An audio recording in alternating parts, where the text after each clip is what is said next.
Okay, well, it's 7 o'clock, so I think we will begin and welcome everyone to the League of Women Voters Keeping It Local.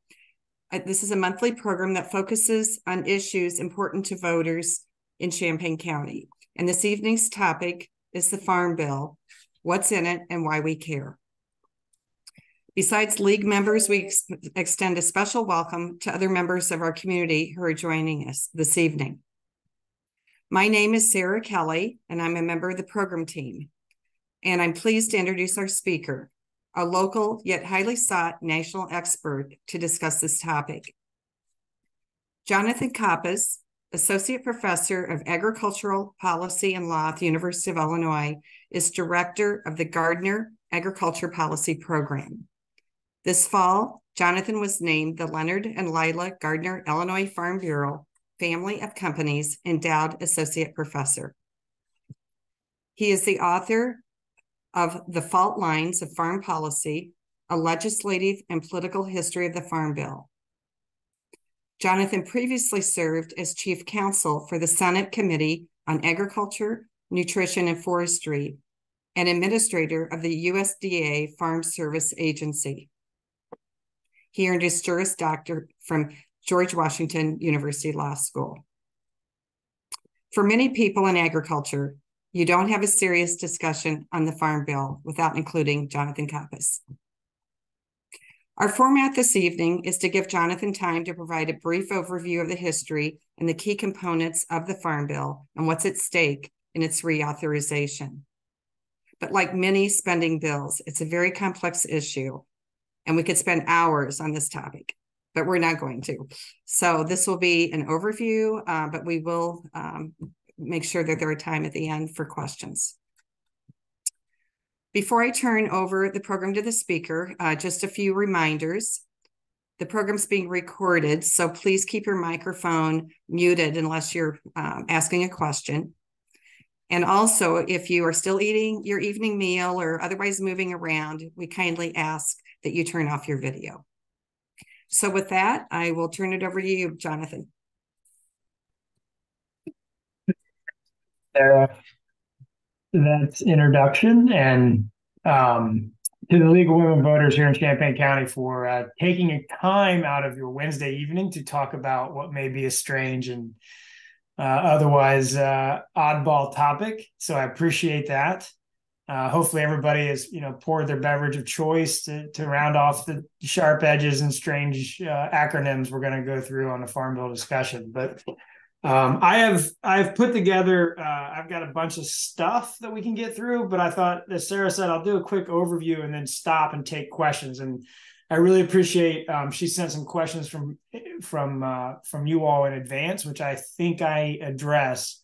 And then if we need to dive into some more things, there's plenty here. So let's start our journey here. So just on a general overview,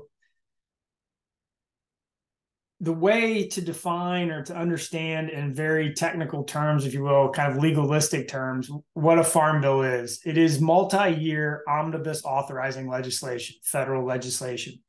That means it's typically written for a 5-year authorization window. And so the last one was in 2018, so it was scheduled to expire in 2023, which we'll talk about. It's omnibus in the sense that there is a completely large and diverse set of programs and authorizing issues in the bill. So there's 12 titles usually. They're all within the jurisdiction of the committees on agriculture, or in the Senate, the Agriculture, Nutrition, and Forestry Committee, but it's not single issue or single bill legislation. And then it's authorizing, which we compare or contrast with appropriations. So an appropriations bill in a traditional and typical functioning Congress would be one topic. So it would just fund something like USDA, FDA needs for a year, and then that's the bill. Here we've got 12 titles, multiple programs, and a lot of different issues all within that jurisdictional space. For this, but it's spending. The other big issue, as Sarah mentioned, this is a spending bill. And if we look at projections, and this is about a year old, but the general outline of this still holds. This is from the Congressional Research Service. using the projected spending by the Congressional Budget Office. So CRS and CBO get to be our first acronyms. You can see where the money typically is spent over the 10-year projected budget window for a farm bill. And it's pretty clear the bulk of it goes through nutrition. That is the Supplemental Nutrition Assistance Program, SNAP, or used to be called food stamps. Then the next, about 20% or 15% or so is directly to farmers through either the crop insurance program, farm support subsidy payments in the commodities title, or assistance for conservation in the conservation title. And then we have some trade assistance, mostly around market development and foreign market access efforts. So trying to get market openings for American agricultural products. Horticulture is a lot of sort of pest and disease and assistance research for fruit and vegetable crops. Of course, we cannot not plug this, and that is that there's a research title. So all of the federally funded agricultural research through USDA, something that obviously is a university, land-grant university like Illinois benefits from significantly, that is also authorized. But it's an example of an authorization that the appropriators have to come back and actually put the money to. So Congress can say, here's a new research program on climate change and agriculture. And then the appropriators, they can say it's a $100 million research program, but the appropriators may only give it $20 million. So that's the kind of discretion that they have. Kind of digging into this a little bit more, and I will not cause us too much pain on budget matters, but you can't really understand a farm bill nor the farm bill political challenges and issues without understanding this term, this baseline term. So this is kind of an oddity. This is the federal budgeting rules that are applicable to a farm bill.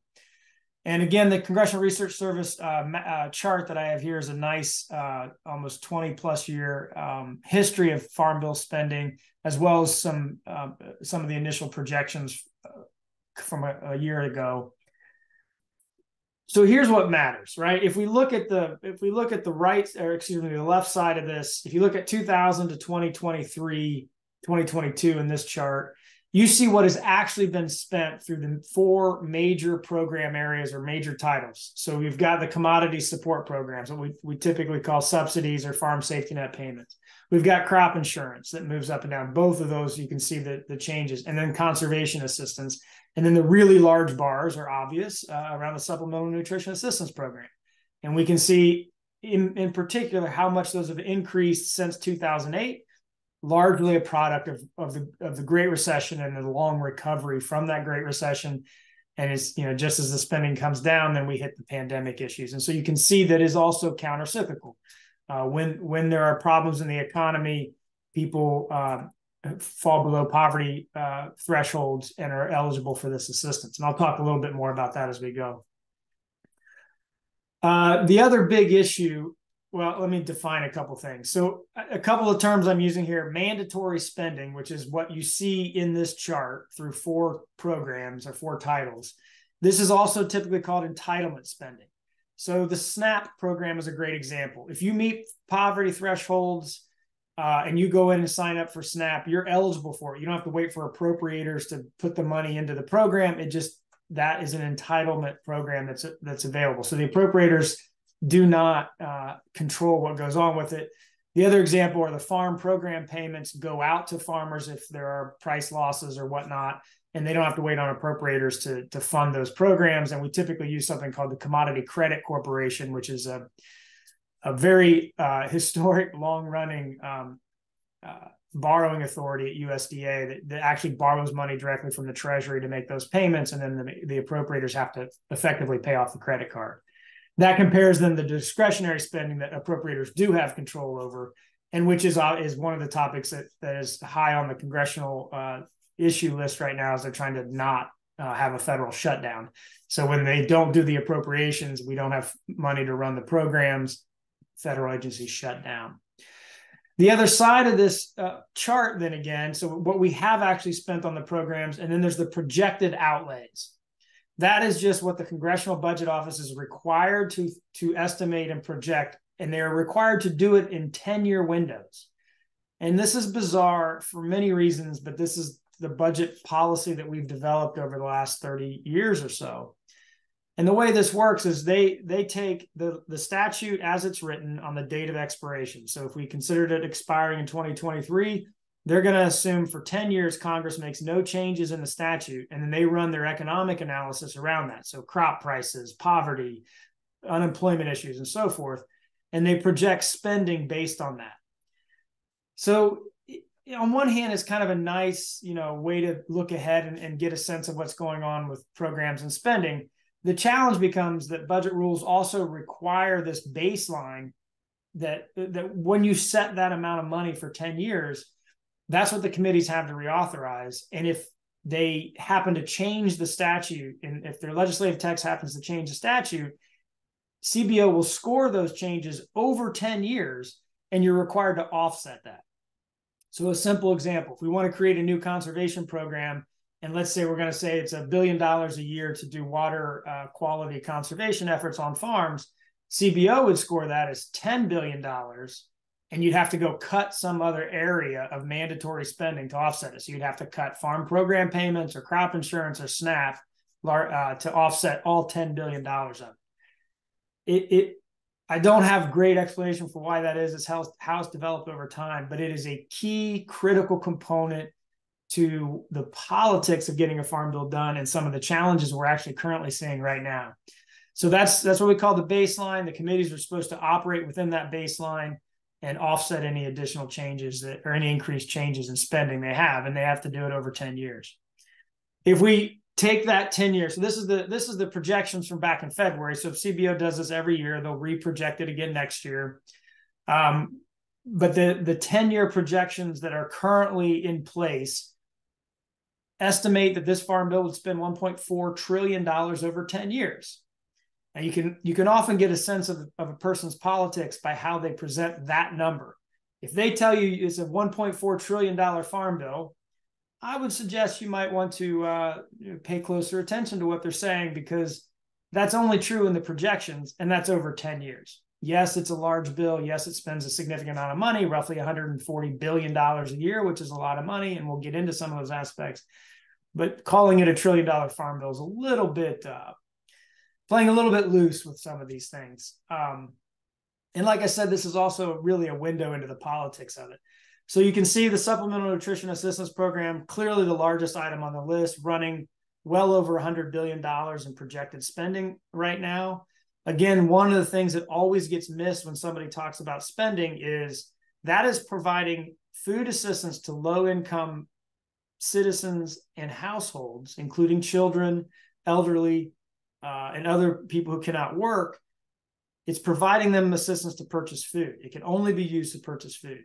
And what gets missed in a large number like $100+ billion a year is that more than 40 million Americans are receiving benefits. So that is a monthly average. So every month, more than 40 million Americans get assistance from SNAP. That is the size of this program. It is really a population base, and I'll have some more information we can look into it. And there's a lot to unpack in that issue. And then you see the sort of farm portion of this. So the farm program payments in red, crop insurance in the blue there, and then conservation, the direct assistance to farmers for conservation in green. And you can see sort of how CBO projects that out over time. And again, the politics here is if I want to increase one of these colored bars, I got to cut something else because I cannot exceed my baseline over a 10-year number. And that is an extraordinary challenge in writing legislation of this size and complexity with as many interests and concerns that it covers. Like I said, it's also a real window into the politics. So if I were to tell you, the sort of quick overview of the political theory of a farm bill, and by the way, historically speaking, 2023 was marked 90 years. The first one of these type federal legislation with direct assistance to farmers was the Agricultural Adjustment Act in 1933. For those of you that keep track of those dates, that is Franklin Roosevelt's New Deal in the depths of the Great Depression of the 1930s. So we have been working through these policies and political issues for over 90 years now. And what I would say about a farm bill in terms of Congress is that it's extraordinarily strong so long as this coalition is functioning and together. So it's a three-part coalition. It's the farm interests that receive the direct payments, crop insurance, and conservation. And it is the food assistance programs, the low-income assistance through the SNAP program.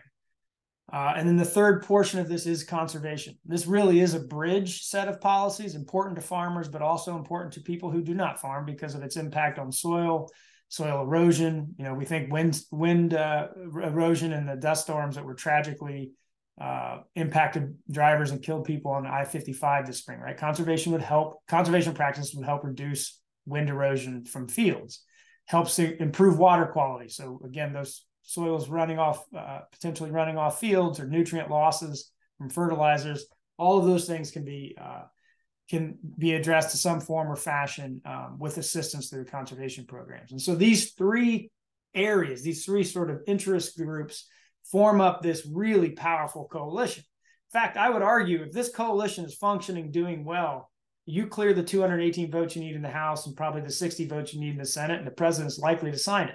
It has that kind of vote gathering and vote counting power.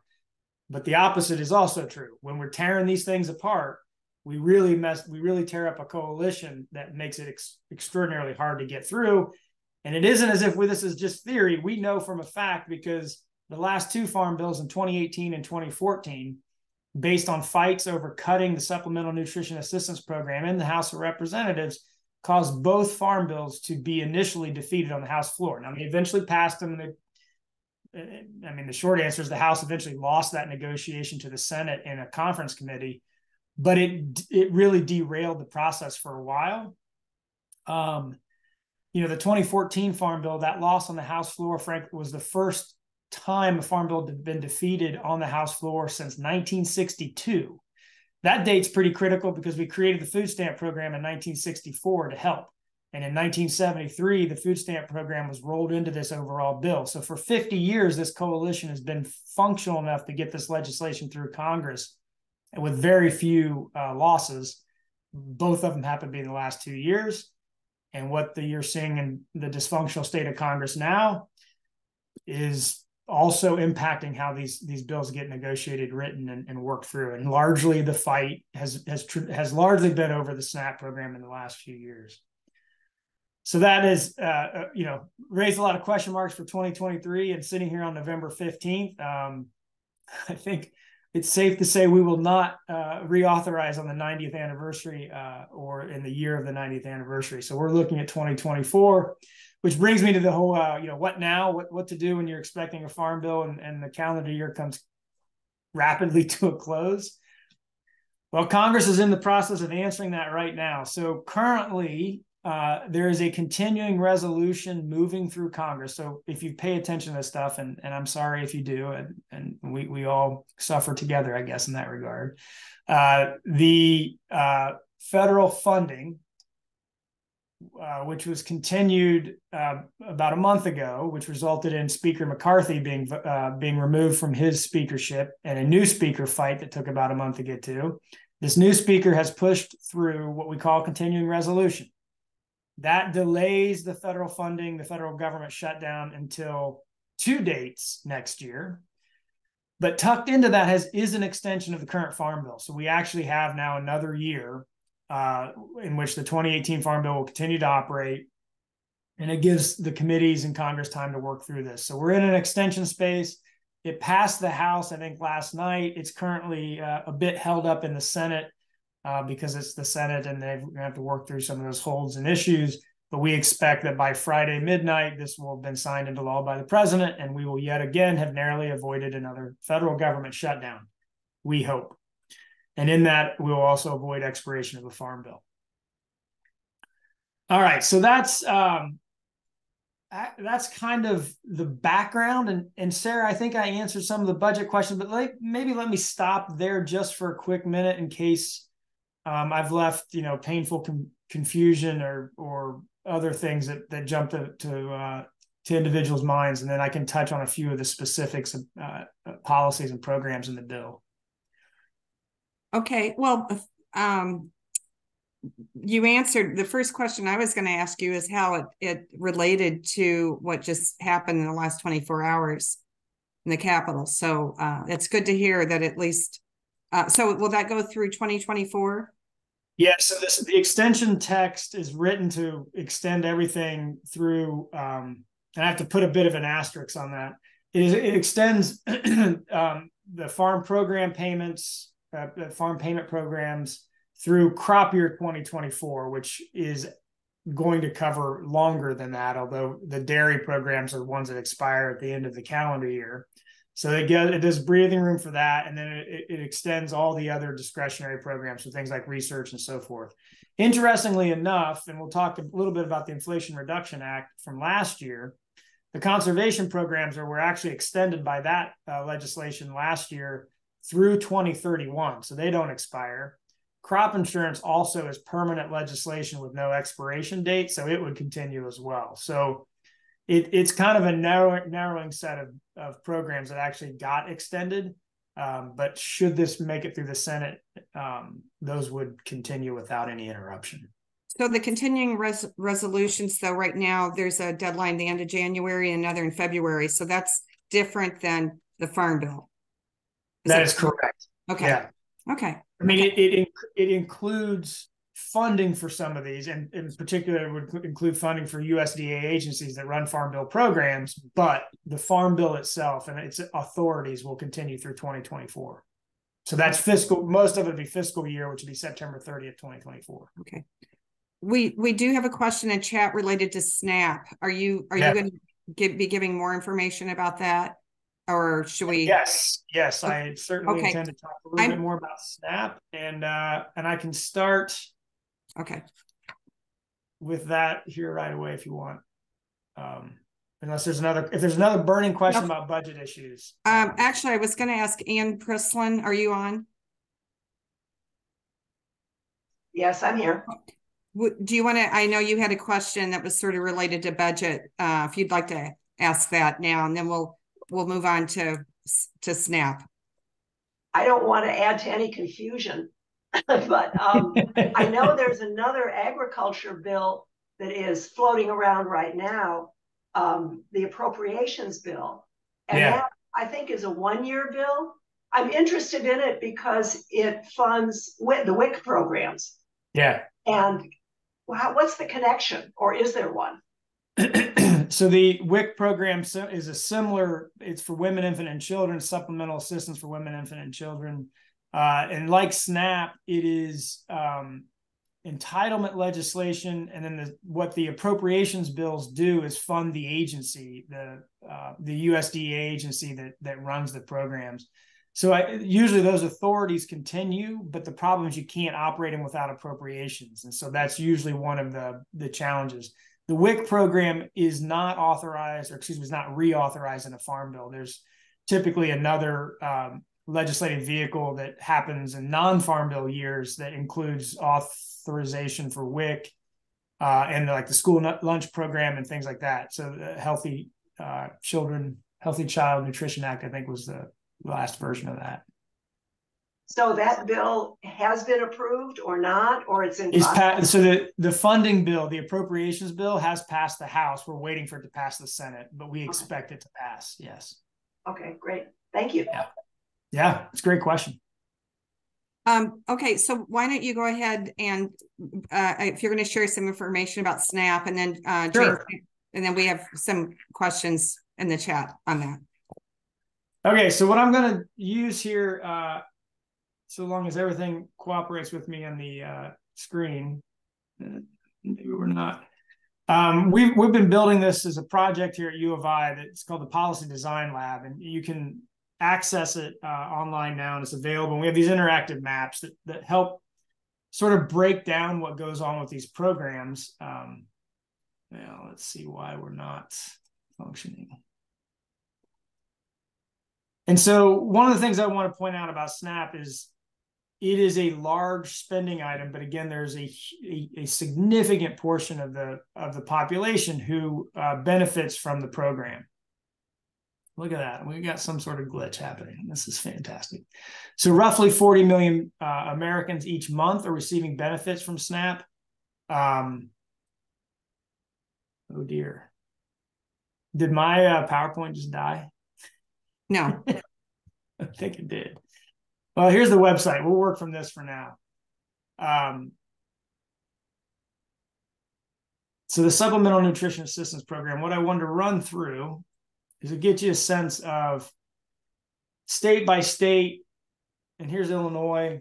So in the last 5 years, we don't have all the 2023 data in this yet, but in the last 5 years, you can see roughly $19.6 billion, right, has been spent on food assistance in the state of Illinois.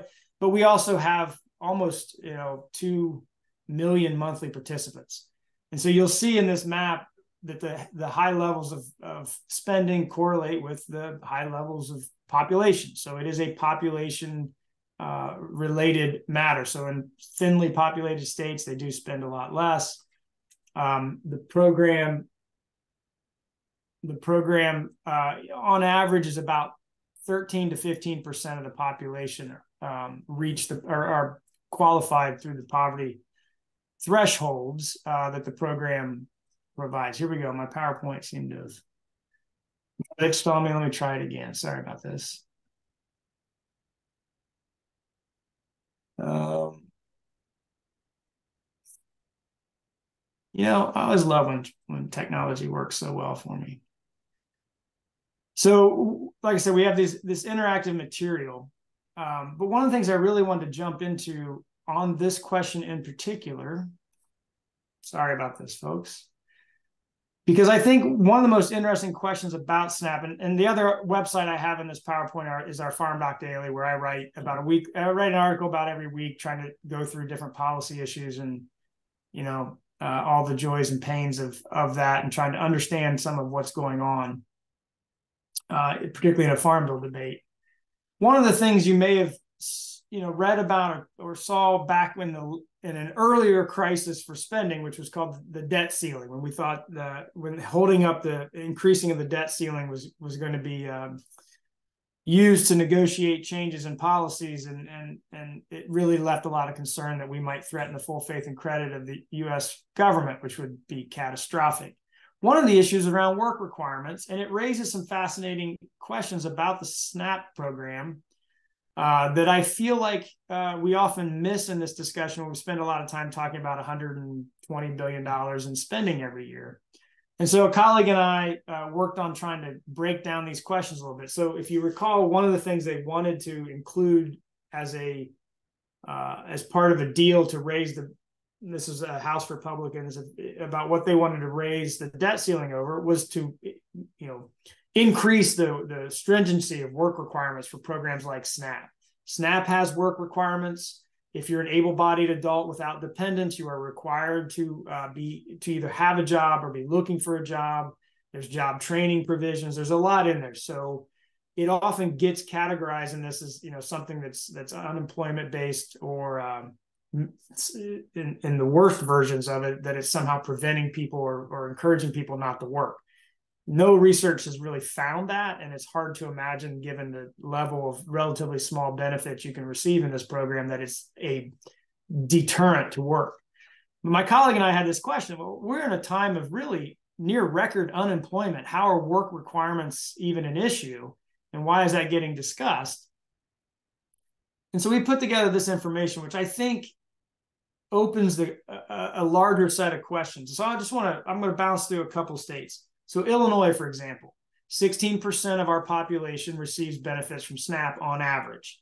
The unemployment rate was 4.6% when we did this.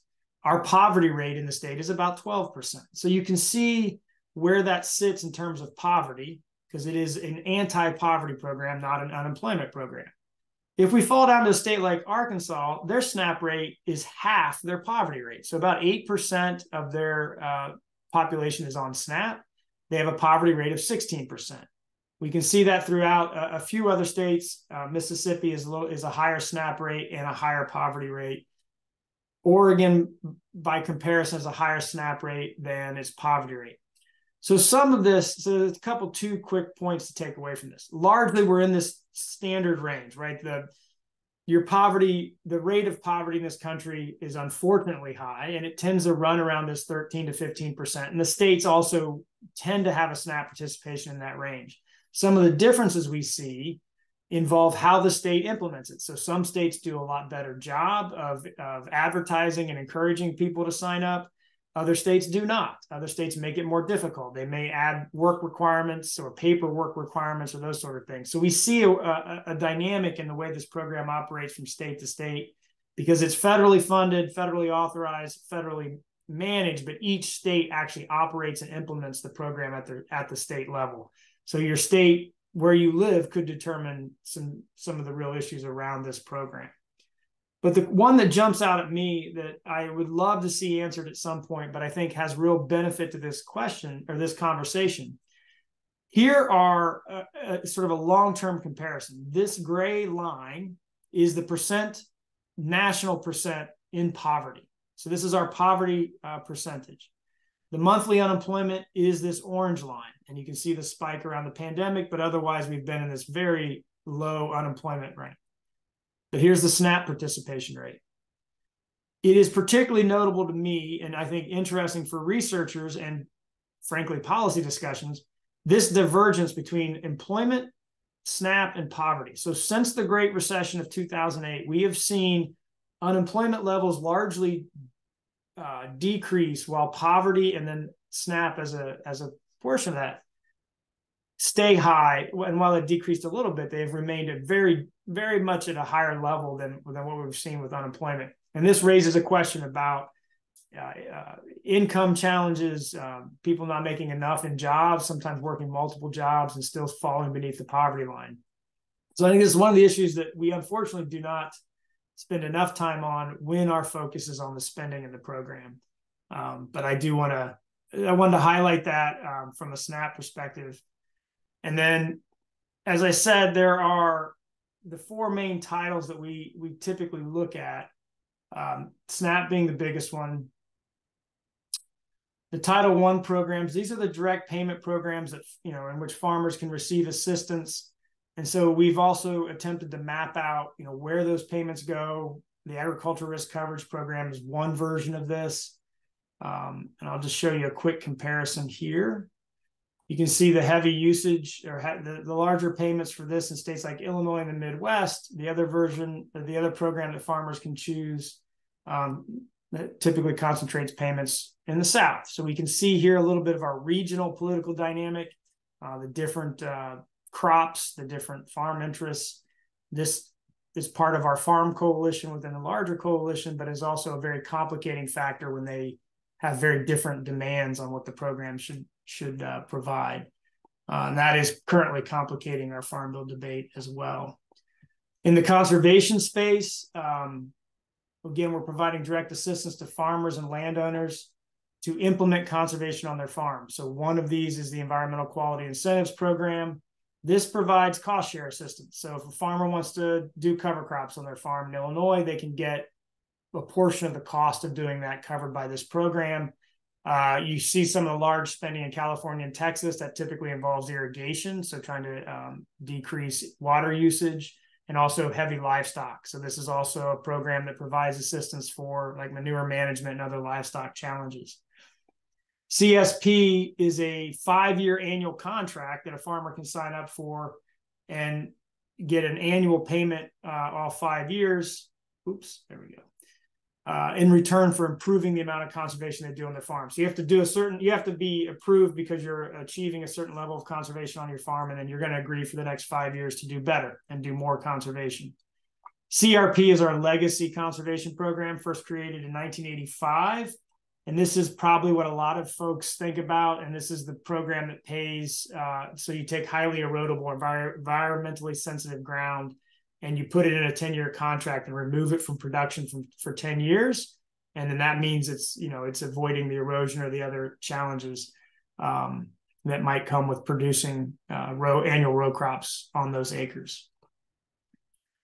And we have a few others. I won't torture us with all the acronyms. I do want to do a quick overview of the crop insurance program, because it's the other large item in this farm bill. It runs roughly in the projections at about $10 billion a year, or $100 billion in crop insurance. But it's kind of an interesting one for a state like Illinois. if you notice this little pattern here, crop insurance is an insurance program. So the farmer pays a portion of the premium cost to insure the crop. And then if there are adjusted losses due to natural disasters or weather issues, things like drought and hail and those sort of things, then the farmer can get an indemnity payment from the insurance policy. But they are paying a portion of that cost, and it is rated, and so it operates like an insurance policy, like you might buy on your car, for example. But because it's insurance and farmers pay into it, we do have this interesting dynamic that there are states, and really it's Illinois, Iowa, and Indiana, in which the farmers are paying more in the insurance program, at least in these 5 years. And this is just the most recent 5 years. But they've paid more for crop insurance than have received in indemnities, which is an important thing for crop insurance, because you have to have, you can't have everybody having indemnity payments, right? It's not an insurance program, that becomes a subsidy program. But we've done quite a bit of work trying to explain how this works. And so this net farmer benefit is one way to calculate how the program works. So it's total indemnities paid out minus what the farmers pay in. And we can see how much the Midwest and the Corn Belt balances out some of the high loss states, like our friends down in Texas, where they are receiving a whole lot more in indemnities than they've been paying in. And so this is an important program, especially to farmers. You can see here that the amount that farmers will pay as compared to what the federal government subsidizes. And I want to be clear that the term, we use the term subsidy for both this and the commodities program.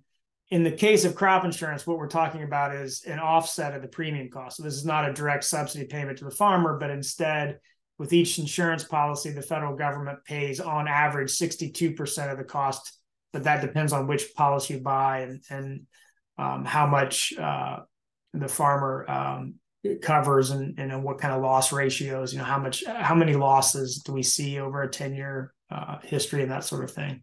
So we do subsidize the cost of that, which reduces the farmer's out-of-pocket cost for the policy. Like I said, this is all available. I welcome you to, when you have you want to explore that further, please do. But I do want to take another quick moment, Sarah, and see if there are questions or things I can answer. I'm not paying attention to the chat. I apologize. Yeah, okay. So Jane Santagrossi, you had do you want to ask more about the SNAP program? And be sure and unmute yourself, please. Yeah, that's the trouble, finding the unmute. So my question is, do farmers benefit indirectly from SNAP because they're selling the food that SNAP participants eat? Yeah, that's a great question. That's one that, frankly, I don't think gets asked enough in these debates. So yes, there is an indirect benefit to the farmer in many cases. So the challenge is indirect.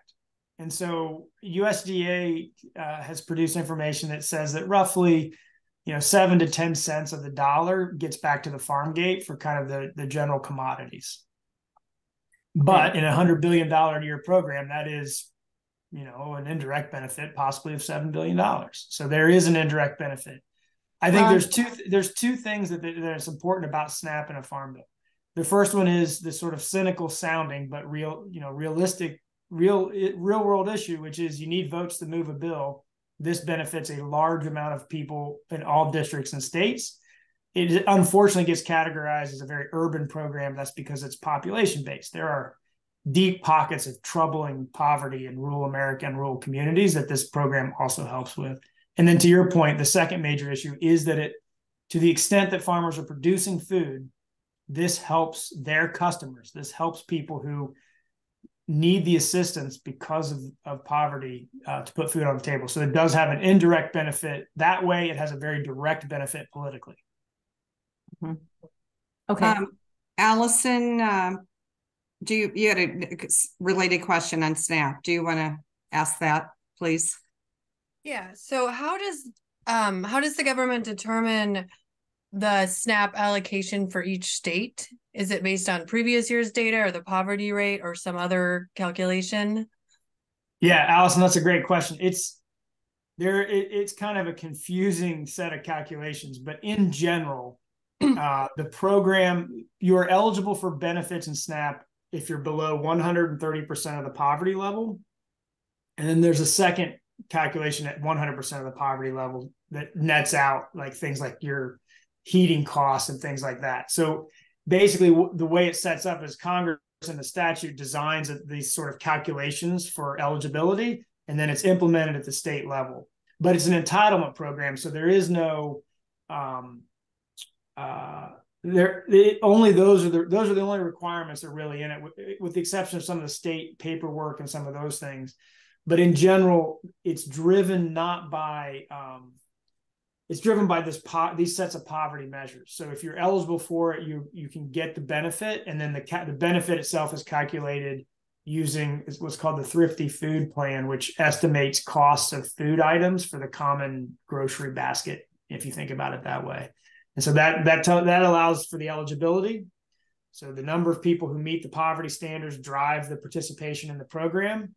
And then the amount of benefits they receive are largely a calculation of an estimated food cost with some limits. There are limits on what any individual or household can receive. But it works in that measure. So what we see, like with the Great Recession, is when the economy tanks, when things go wrong in the economy, you see this. Some of the economists will call this like an automatic stabilizer. Congress doesn't have to go in and change anything. It will automatically enroll more people because of the negative economy or the challenges in the economy. And it will incorporate to some degree. There's often questions about inflation. It will incorporate to some degree inflationary pressures on food, but it doesn't completely respond to inflation.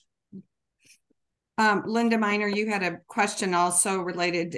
Did Jonathan answer it, or did you want to? Well, I just didn't understand the slide because I interpreted it. You were comparing the percentage of those receiving SNAP compared to the poverty rate, and what a vast difference there were between states. Yes.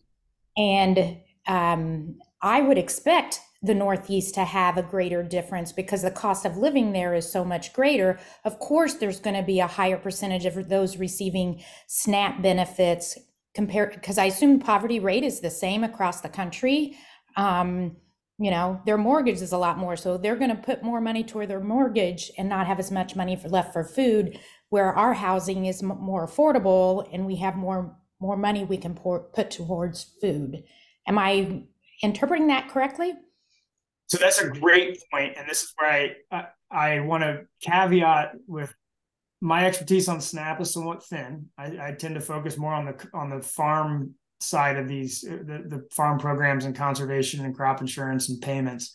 So I don't want to mislead you, but the way I understand the calculation is there are regional factors, so that certainly a poverty level is different in New York City than it is in Champaign and Urbana. So it is a poverty measure that does have that local or regional, some aspect of the calculation. I just couldn't tell you exactly how they do it off the top of my head. So it is not the case that that New York City residents or San Francisco residents, are making the same salary or reaching the same poverty level. It has to calculate with regional factors, including, I believe, some of the Thrifty Food Plan costs. How exactly that gets worked out, I would only get that answer wrong. So I'm not entirely clear how that works.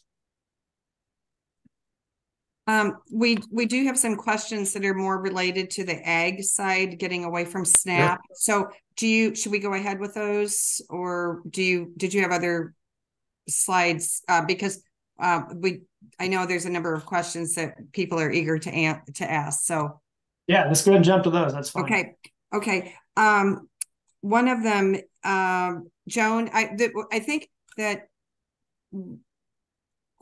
many of the questions I got were related to who really does benefit. You've covered the SNAP recipients, but then on the ag side. So Joan Towsey, if you're on somewhere, if you want to ask the question that you had submitted earlier. Right. Kind of curious about the percentage of farms in Champaign County and the East Central Illinois area that are family-run farms as opposed to the large corporate entities that seem to get a lot of play when there's discussions about the Farm Bill. And how does that compare to other parts of the country?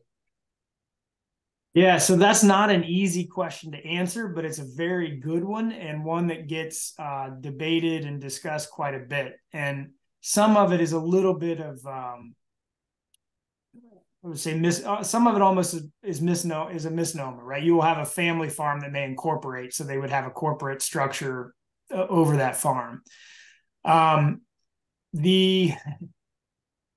this area, in this county in particular, you have a large percentage. So when we think of like the corn and soybeans, those are mostly family-run operations, but they're pretty significant in size around here. I mean, we have fairly large and sophisticated farm operations in this part of the country. And the other thing I think is an interesting dynamic is more than 60% of the land here is cash rented. So it's owned by somebody who does not farm it. And that actually is probably a bigger issue than, well, depending on the issue you're focused on, but for something like conservation, for example, the cash rent situation can make adopting conservation practices on land you may not farm next year very difficult. And so we do see a pretty significant challenge in that regard. The farmer who is renting the land will get the payments, not the landlord, but then we would, most economic analysis would conclude that some portion of those payments are going to get caught up by the landlord in the cash rent and the lease situation. From a size perspective, I don't know that I have a good. One of the problems is USDA produces, its survey data on farms, but it tends to incorporate a lot of very small, almost what some people would call hobby farm, or farms that do not earn the bulk of their income from farming. So it's hard to parse that out in what they present. But what you typically see around here outside of town, those are going to be usually a family farming operation. It may be multiple branches of the family, so brothers, cousins, uncles may be involved in it. Fairly good size, 1,500 acres to up to 5,000 and 6,000 acres. Those are, you get into that, 4,000 or 5,000 acre farm. That's a really large farm, but it may have a corporate structure built around it, but again, operated by a family. And as you can see when you drive around, they're pretty sophisticated. That is expensive equipment. That's high value land. It's very productive. We sit on an extraordinarily productive area of the world in terms of our topsoils. So I don't have much of a better answer than that in specific numbers. I've always found it hard to exactly parse out how many there are. To give you a sense of it, there's about 1.9 million individual farm recipients of the payment programs, but many farmers, like I said, particularly if you're renting land, you may get multiple farms receiving payments. So it's not as if there's 1.9 million farmers. I think some of the rougher back of the envelope estimates nationwide is probably somewhere between 200 and 500,000 at most that are really benefiting directly from these programs. Hey, Rick, you had a question you'd put in chat. If you'd like to unmute yourself and ask it.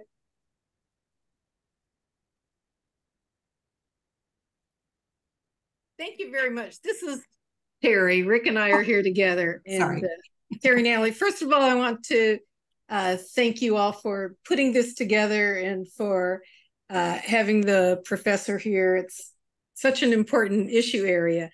Once you started talking about food, I was interested in the specialty crops arena and what specialty crops play in Illinois agriculture, and consequently, it's where does it fit in the Farm Bill? Thank you.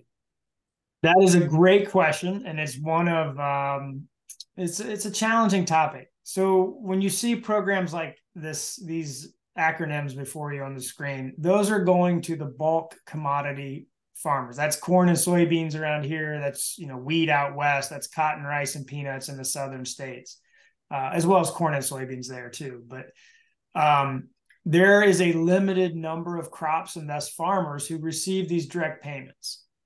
The crop insurance program has expanded in the last 10 years or so to include more vegetable production and more fruit production as well. They've added things like a whole farm insurance policy that allow a farmer like a local CSA to insure the entire farm rather than crop by crop, but it's kind of unpopular and very complex to use. I don't have exact numbers on how many farmers or specialty crop farmers here, or how much production we have. Comparatively to what we see in corn and soybeans, it would be small in this county. But I would say it's pretty significant. I happen to go to the farmers market every weekend and see the operations and the number that have shown up and the amount of produce they provide. Full disclosure, I'm also on the board for the Sola Gracia farm, which is a CSA here in town. And I can tell you that that's a very different operation than what we typically see in these farm bill debates.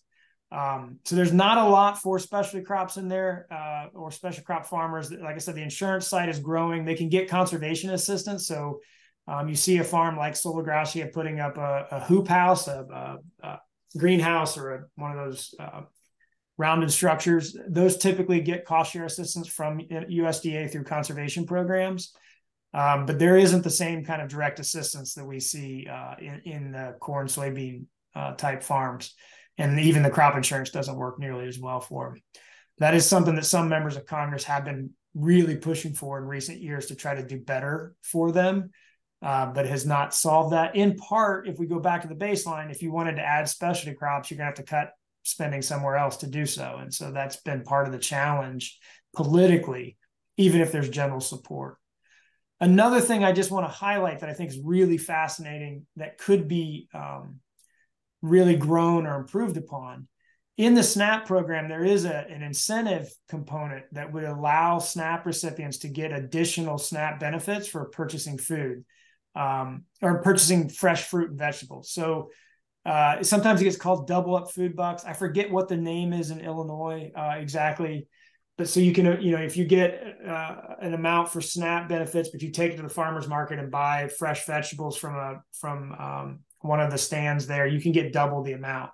And I do think there's interest, if they can figure out funding issues, to continue to expand that. We've seen some growth in that area, and it's a great kind of crossover benefit where you're more directly, to one of the earlier questions, you're more directly seeing the SNAP benefit reach the farmer in that case. And that is a much more direct benefit sharing side of it. It is unfortunately relatively small in a program the size and scope of SNAP. But it's gotten some real popularity the last two farm bills. Jonathan, our time is going quickly. So just two other questions. One, and I'll ask, and Ann Panthan put in the chat. She was asking if marijuana, now that they're legal, does that benefit any way from the farm bill? If you can give us a quick answer on that. Yeah, marijuana is still illegal on the federal schedule, and so it does not benefit. However, hemp was added in 2018, so hemp production now does have not direct support, but it can get crop insurance and federal research. But until the federal government lifts the Schedule 1 restrictions on marijuana, the state level legalization will not impact in a farm bill. Okay. Karen Fresco, you had a question you were going to ask. Yes. We're looking at a primary March 19, and then, of course, the general election in November.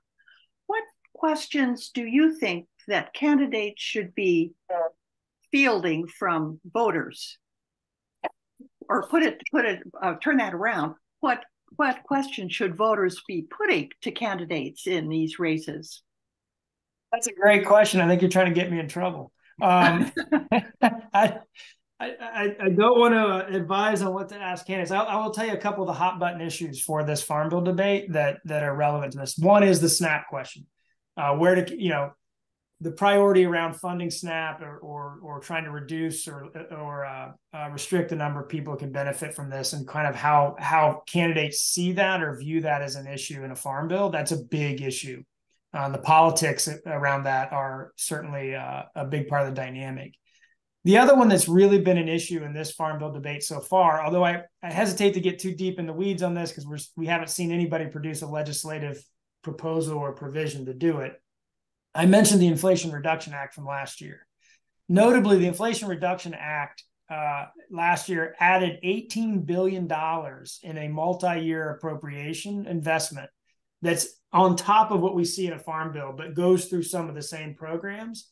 And it was really designed to increase the amount of assistance to farmers who wanted to do practices that help with soil health and water quality, but also help sequester or deal with climate change.